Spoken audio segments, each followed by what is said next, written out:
nueva entrega de Cartografías.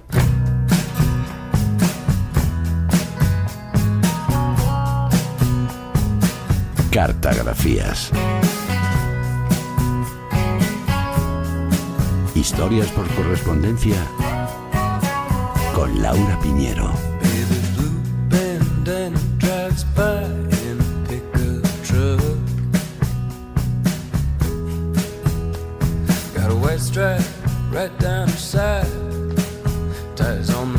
Laura, ¿qué tal? Buenas tardes. Buenas tardes. A ver, tú juegas con ventaja, ya te has leído el libro, has leído las cartas de Le Carré. ¿Qué tal? ¿Te ha sorprendido? ¿Aporta algo nuevo sobre el autor? ¿Has descubierto algo? Sí, me han gustado mucho y me ha sorprendido porque yo no conocía tan a fondo sus relaciones personales. El libro contiene más de 300 cartas a unos 150 destinatarios. Lo ha presentado estos días en España uno de sus hijos, Nick Cornwell, que ha hablado en nombre de su hermano Tim, periodista, que fue el encargado de la edición de este epistolario, pero falleció inesperadamente antes de que viera la luz. Abarca desde 1945, con el fin de la Segunda Guerra Mundial, y termina en 2020, año de la muerte de John le Carré, y retrata hasta la pandemia. El libro contiene también, esto es curioso, ilustraciones del autor. Solía acompañar sus cartas de dibujos, también tiene fotografías, y precisamente le hacíamos a su hijo esta pregunta que tú me hacías. ¿Qué descubre este libro sobre su padre? Yo te voy a contar lo que yo he encontrado en este libro. Pensaba en lo de la religión, la fe religiosa, porque las primeras cartas de mi padre hablan de una fe religiosa. Él tenía sus diálogos internos sobre la naturaleza de la vida, la muerte, lo que es estar vivo, pero eso me sorprendió porque era nuevo. Para mí eso fue un descubrimiento, para mí. Después, con otras cartas, pues escucho conversaciones y creo que es lo más que te puedes acercar a conocer la figura de mi padre si es que no le conociste. Es un autorretrato magnífico de su rostro, ¿no? Si fuera un cuadro sería eso, un autorretrato. Un autorretrato. Laura, no estoy seguro, pero creo haber leído alguna vez en una entrevista que John le Carré contaba que sus novelas las escribía siempre a mano. Claro, la curiosidad es, ¿las cartas también? Dime que sí, por favor. Sí, y muchas las copiaba, por eso se conservan tantas. Fue consciente en vida que su correspondencia sería analizada cuando ya no estuviera, así que escogió personalmente qué cartas se conservarían en la biblioteca de la Universidad de Oxford. Sí. Su hijo completó el catálogo, localizando más cartas, añadiendo comentarios biográficos, todo para ofrecer un retrato completo de su padre que arranca en su infancia y en su juventud. Le Carré era un hijo de un hábil estafador que le mandaba de niño a apostar en las carreras de caballos. Su madre se fue de casa cuando él tenía 5 años y creció en internados, donde ya destacaba con la pluma. Con 13 años, Rafa escribió una carta al mismísimo Stalin, a sus profesores, pero sobre su infancia me quedo con esta misiva que envió de adulto, ya era un escritor famoso, a un niño que se interesaba por sus primeros pasos como escritor. Querido Mark, gracias por tu carta. Empecé a escribir muy pronto y escribía poesía en el colegio, algo que ahora me da vergüenza. No empecé a escribir libros hasta los 29 años, después de haber hecho muchas otras cosas. El único consejo que doy a mis hijos cuando me dicen que quieren escribir es que lo dejen para lo más tarde que razonablemente puedan, para que tengan experiencia de otros trabajos y relaciones buenas y malas antes de emprender el intento de describir personajes y situaciones humanas. O sea, que respondió al niño que le escribía esto. Me acuerdo que hace unos años aquí en la radio nos contaba Juan Dors, actor de doblaje, que dobló toda la serie de Tintín, que él siendo niño le mandó una carta a Hergé y le respondió. Fíjate, me ha recordado sorprendente que tengan tiempo para responder hasta los niños. Cartas de los niños, sí. Y qué buena la frase de esta carta, ¿no? El único consejo que doy a mis hijos cuando me dicen que quieren escribir es que lo dejen para lo más tarde que razonablemente puedan. Esto suena casi al confieso que he vivido, ¿no? De Pablo Neruda. Primero hay que vivir para después contar. Totalmente. El propio escritor explicaba que su padre nunca le inculcó amor por los libros o la escritura, pero se enganchó a la literatura por su madrastra madrastra que durante la Segunda Guerra Mundial trabajó en la BBC leyendo mensajes codificados para la resistencia de Europa. Ella le leyó en concreto El viento en los sauces, un libro que cambió su cabeza para siempre, y los servicios de inteligencia británicos lo ficharon para notificar movimientos comunistas cuando hizo la mili, y desde la universidad llevó una doble vida.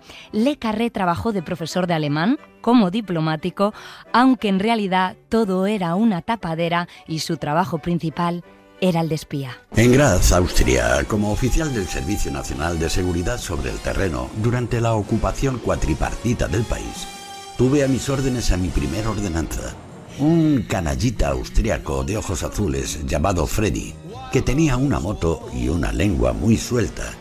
Freddy canjeaba fotografías pornográficas por cotidios militares con los centinelas rusos que custodiaban la base aérea soviética de Wiener Neustadt. No lo sabe mucha gente, pero Freddy y yo, nosotros solos, evitamos una tercera guerra mundial. A ver, esto es una carta, pero esto da para arrancar una novela, es buenísimo. Sí, la verdad. En los largos trayectos que hacía Le Carré en tren para llegar a su trabajo en Londres, comenzó a escribir. Dice que redactar informes secretos curtió su técnica. De esta época son sus 2 primeros libros, luego llegó el superéxito del tercero, El espía que surgió del frío, y tuvo que dejar el servicio.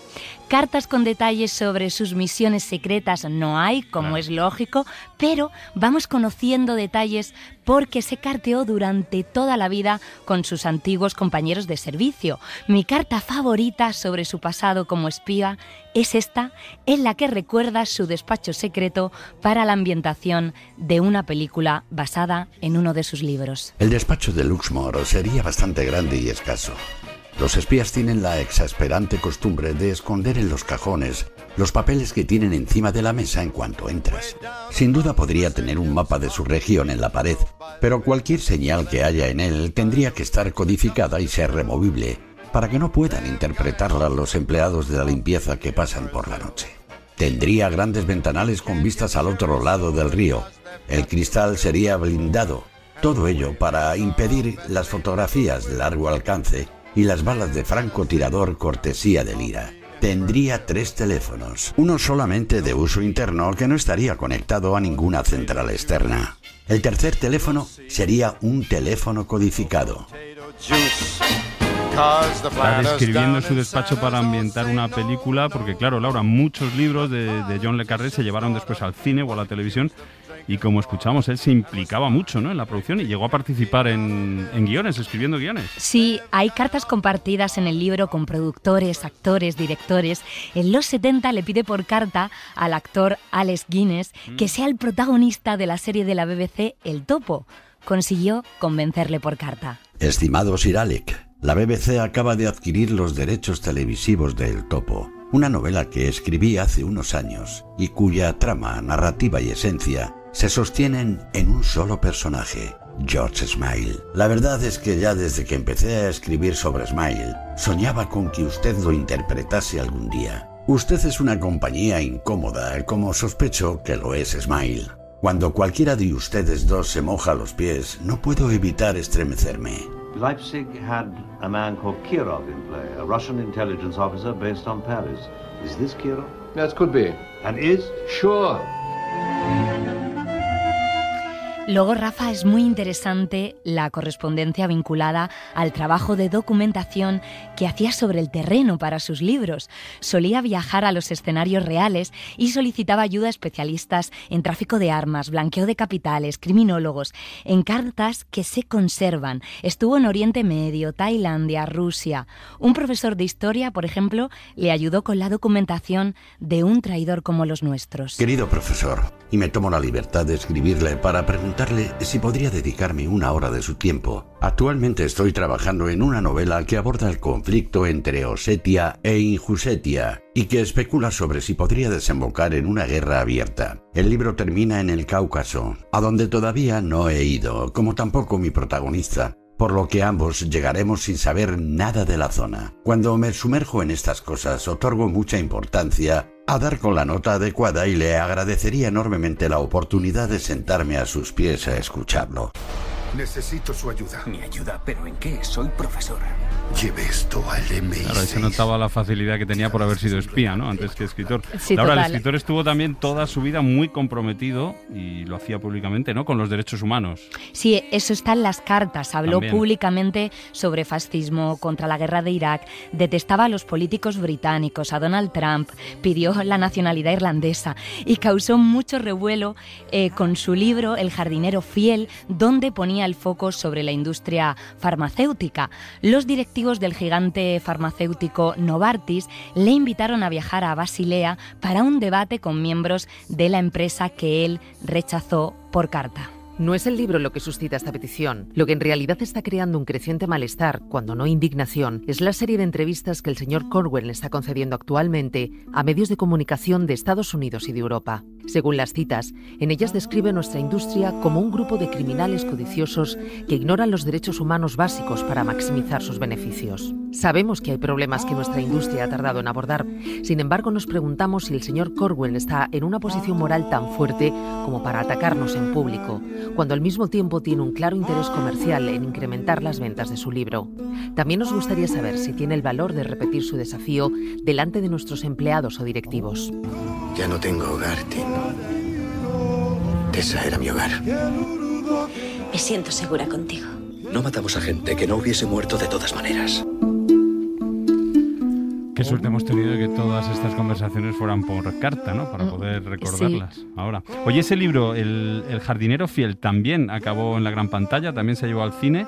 ¿Cartas con su familia hay en el libro? A su padre, por ejemplo, que decías que era una estafadora, esa enigmática figura del padre, ¿también le escribe? La familia es una parte muy importante. Hay cartas a sus hijos, cartas de amor a las que fueron las mujeres de su vida.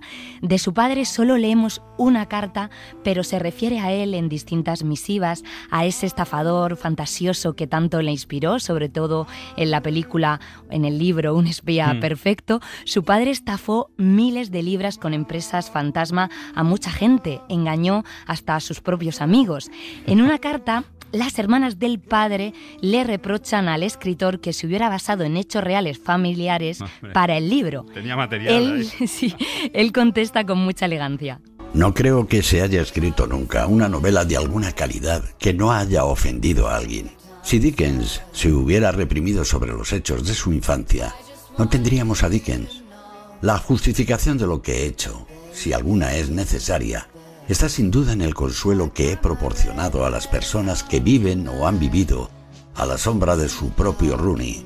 Pues si algo me han enseñado las reacciones de mis lectores, es que mi padre era mucho más representativo de lo que yo me di cuenta cuando estaba vivo.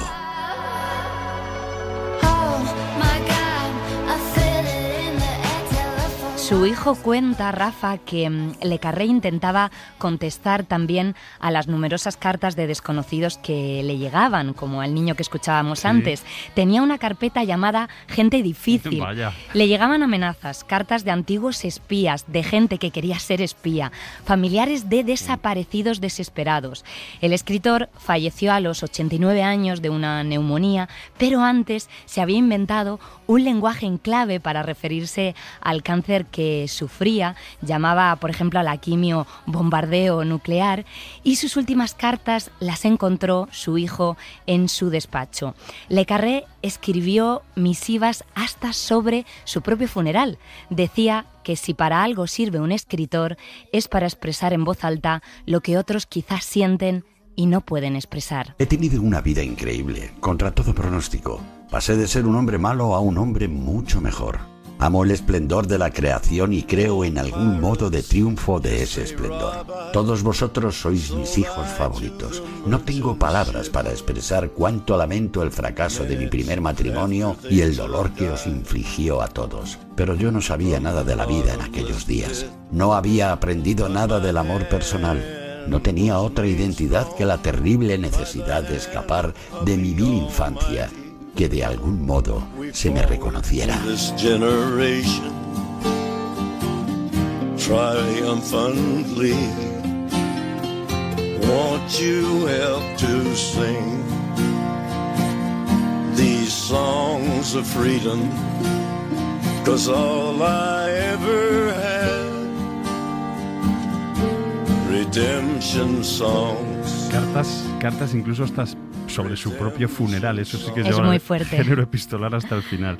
Bueno, pues aquí queda como recomendación este libro de cartas de John le Carré, un espía privado.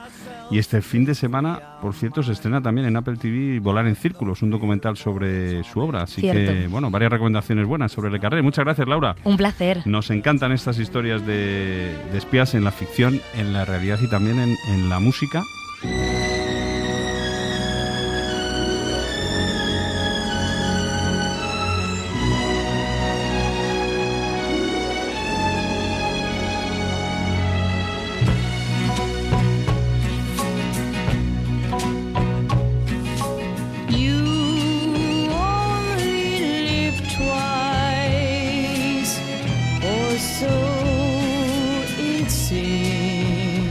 Y esta canción de Nancy Sinatra formó parte de la banda sonora de otra gran saga de espías, la de James Bond. Con ella vamos a cerrar la ventana por esta semana. Que vaya muy bien el fin de semana y hasta el lunes. Un beso.